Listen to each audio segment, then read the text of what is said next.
All right, we have more breaking news to get to right now. There you see it, a pursuit that is going on in the Mid-City area. Let's go to Scott Wright, who is over at Air 7 HD. Scott.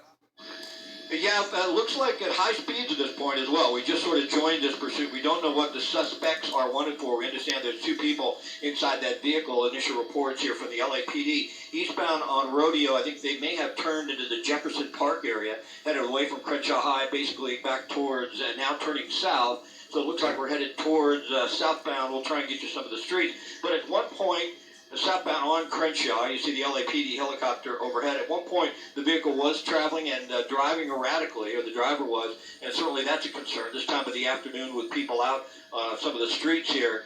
So we're just coming southbound now towards Coliseum, and it looks like LAPD has a couple of units right behind them and the helicopter overhead. So trying to get a little more information on this. We don't believe that there was an accident or anyone has been hurt at this point. It looks like they picked this up right off the 10 freeway or just south of the 10 in the Mid-City area and just crossing MLK now, continuing southbound. Well, we're seeing him finally come up to some traffic. We'll see how he operates around these other cars because he had a full road access and now he's having to go through the traffic. We'll see just how dangerous he's going to. Yep. Just ran through a red light. Yeah, Baldwin Hills. Yeah, Baldwin Hills area, and you're right, Alan. You know, it sort of gives us an idea what's going through the suspects and the driver's mind when we see exactly how quickly they go through some of these intersections, whether they stop for the red lights, just how desperate they are to get away. It's going to be tricky for us here in a moment, just past Stalker, continuing southbound. It will be tricky for us because of the LAX airspace. As we continue southbound, we may not be able to continue on it. If it continues south and heads down towards that Inglewood area, that'll put us on the flight path to LAX. But LAPD at this point content to stay behind it somewhat and to not push this vehicle too hard as far as trying to get away from them and making erratic turns and becoming more dangerous. But certainly they're not taking the stance where they're going to back off. So we're trying to find out here, if we can, exactly what the suspect or the suspects, if there are 2 on board, are wanted for. Just went through another red light as we're watching him speed up past this other car and driving pretty quickly through those streets. Definitely not a freeway speed that he's on. And it looks like is he getting off somewhere? Oh, no, never mind. And just to let you know, if you're just tuning on, and we don't know what these guys are wanted for. Apparently, a couple of people in this car, it's believed, it has been running from the LAPD, started in the Mid-City area, and we're just watching it closely. This guy is going at a high rate of speed, and he's run a couple of red lights. So we know that he's got a tendency of being reckless. Although, as Scott said, we don't know or we don't think he's gotten into any accidents just yet, but we're going to continue to watch him closely, especially dealing with this right here in the middle of a lot of traffic. Scott? Yeah, this really will tell us the mindset of the suspect here. Stop traffic just south of 48, southbound on Crenshaw. We have to hold north to this spot at this time, so we can follow this only with our camera and the extent of our lens because of the airspace.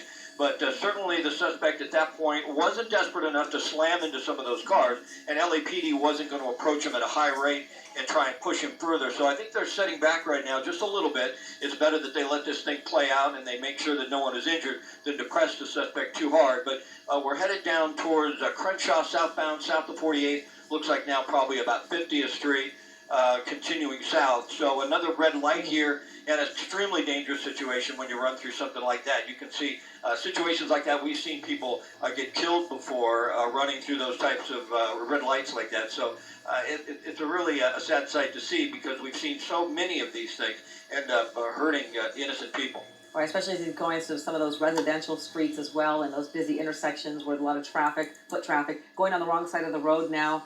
Trying to figure out, okay, where am I going to go? But it's just making his way through oncoming traffic right there, trying to squeeze through, going over the double yellow line. And there's already construction on that road, so there's going to be some confusion and some heavy traffic. You see him going back and forth, kind of nervously trying to find a way out. Yeah. There he goes again, redirecting there. And the police, you see, are right behind him. So not sure what he plans to do or what this guy is wanted for. We're still trying to get information on that, but this is already a dangerous pursuit. It is rush hour right now, and you can see the traffic on there and construction, and this guy is just desperately trying to get away, but he has clearly nowhere to go, at least right now. Yeah. Yeah, and we've been released now to come south, so we can actually follow this for a bit. From time to time, they'll let us do that at LAX, and this is southbound on Crenshaw still, the Hyde Park area, continuing south. It looks like the suspect really getting more and more desperate each time they stop. or he stops, it looks like the turns are a little more erratic. So certainly that's a major concern for officers. This is Florence right here, I believe. That was a green light, so certainly it was safe to go through that, but we've seen several red lights have been run, and then once again now we are stopped and restricted north because we can't go any further south. The LAPD still does have a couple of units behind the car, but they're not pressing him at a high rate of speed. Sometimes they back off and they'll just follow. We're at 77th Street. They still have the helicopter overhead. And, boy, the speeds appear to me to be picking up, which really makes this even a more tricky situation and certainly more dangerous. Yeah, he's certainly showing signs of desperation as he goes there on the shoulder of the road, and we see him driving on the wrong side of the road, and all that MTA construction zone that he went by, just one lane on the other side, and he's just making his way through that lane. Yeah, we're down into Inglewood, and we just can't go any further south. We're going to have to try and go around and pick this up on the south side because we can't pass that flight path of LAX. So that's going to be our strategy at this point. We're going to lose that individual, and we'll get right back to you as soon as we can. If he continues southbound, we'll pick him up south around the 105 freeway where we're cleared to fly once again. Right there you see LAX, you see some other helicopters. This is a restricted flight area because of LAX. So Scott is going to work his way around that area. There's a decent chance we're going to get this chase again because this guy clearly is not giving up and he is just going. He's not necessarily circling around this area. Yes. It looks like he's trying to fly through it and drive through it. Scott's going to fly through this area and try to pick it up on the back side over there. Scott continuing on in that direction, but that's why you see this odd camera shot because he's flying around restricted area in the airspace, and you could kind of tell what's going on by watching the law enforcement helicopters. There they are, continuing to watch this pursuit. So they give us some idea of where this pursuit is going to be. Often these law enforcement helicopters can stick pretty close to the suspects and give us some indication of where the pursuit is going and where exactly what streets he's sitting on. And we're hearing that he threw a gun out of the car, and the police have retrieved that gun. So we know he is a dangerous individual, desperate to get away from the authorities. And we know there were 2 individuals in that car. We don't know what they or he is wanted for, but we know that he did throw a gun out of the window. That is what we're hearing, the latest. And so now we're getting word that he just passed Korean Court by the Forum, if you're familiar with that area, and southbound Prairie from Manchester is where he is right now. There's the Forum right there. Southbound Prairie from Manchester. So he's in that direction. We're very close. There's the police. You can see the police right behind him. So Scott is still able to keep some semblance of our camera staying on it. And let's see where the police go and how far up he is. They're going straight there. I still don't see the suspect's vehicle, and we don't even know what kind of vehicle it is, but it does look like a dark black compact car. I couldn't quite make it out the specific make, but it's a smaller vehicle.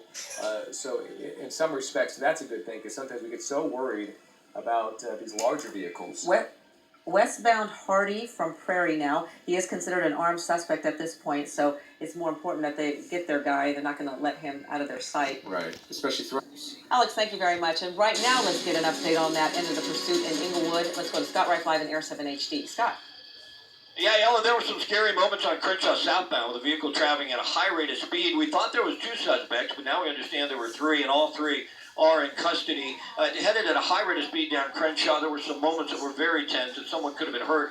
Fortunately, that did not happen, and ended here in Inglewood on Hardy, west of Prairie, and once again, the danger is over. All 3 suspects are in custody. From Air 7 HD, I'm Scott Rife, ABC 7 Eyewitness News. Scott, thank you very much.